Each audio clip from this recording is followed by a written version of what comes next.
Hello guys, for today's video. So, ngayon is magtatagalog tayo mga guys.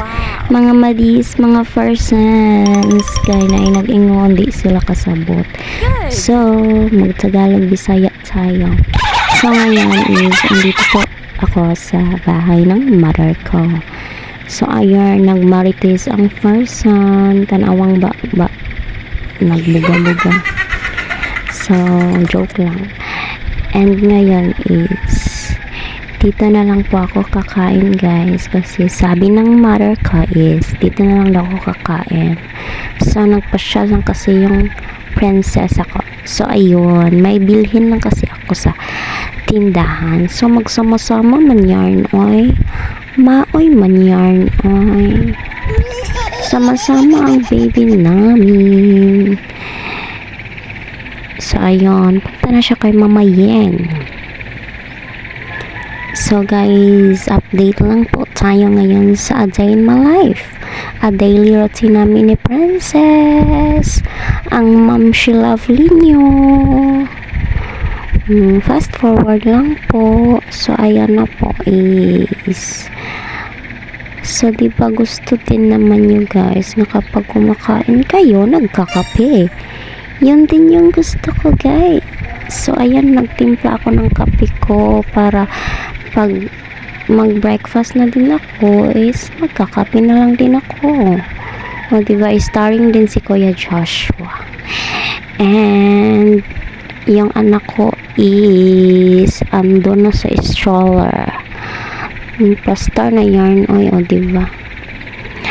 Kasi ang hirap talaga magtagalog. Ay, bakit naman nahihirapan yung sarili ko ba? Guys, talaga itong Bisaya tayo ba, diba? So, intindihin na lang natin yung mga Tagalog. Kita na lang yung mag-adjust, no? Para lang naman makaintindi yung mga Tagalog dyan. O, ayan na.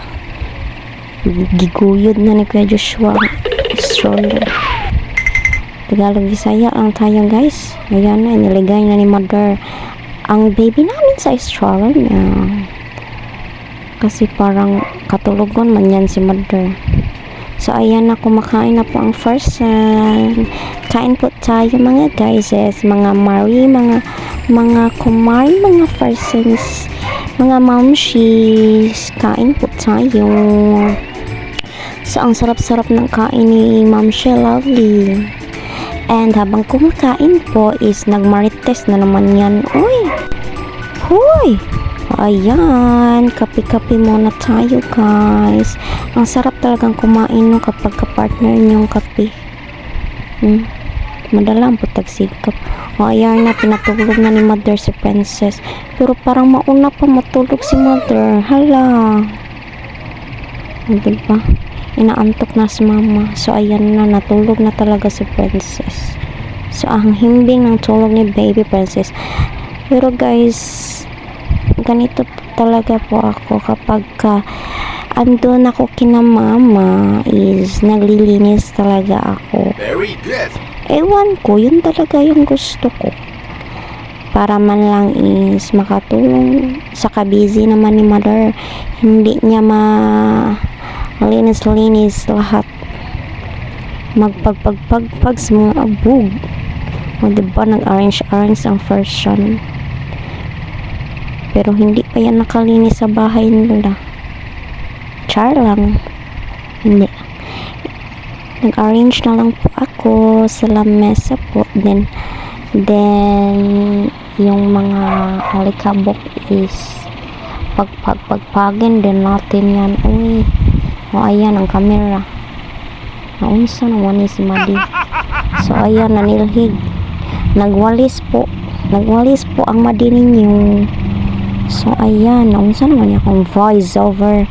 So guys is habang tayo ay naglilinis, may mosquito naman yung anak ko sa kanyang stroller. So itabo na lang din natin yan, no? So ayun na, saan na ba ako napunta? Napunta na ako doon sa malayo. So tingnan nyo guys, magic lang yan. Mekos ba? Paspasan lang. Okay. After that is uuwi na po kami. Fast forward lang po. Kasi ang pangit ng videos ko. So, ayun. Napakainit po. Uuwi na po kami ni Princess. Maaga kasi kami pumunta kina mama. Kaya ayun, doon na lang ako na kumain. And then, umuwi na kami ni Princess para sa bahay na naman kami magkubi-kubi. Magmekos-mekos. May edit po ako ng videos ko. So, ayan lamang po. Maraming salamat. Thank you for watching. Bye!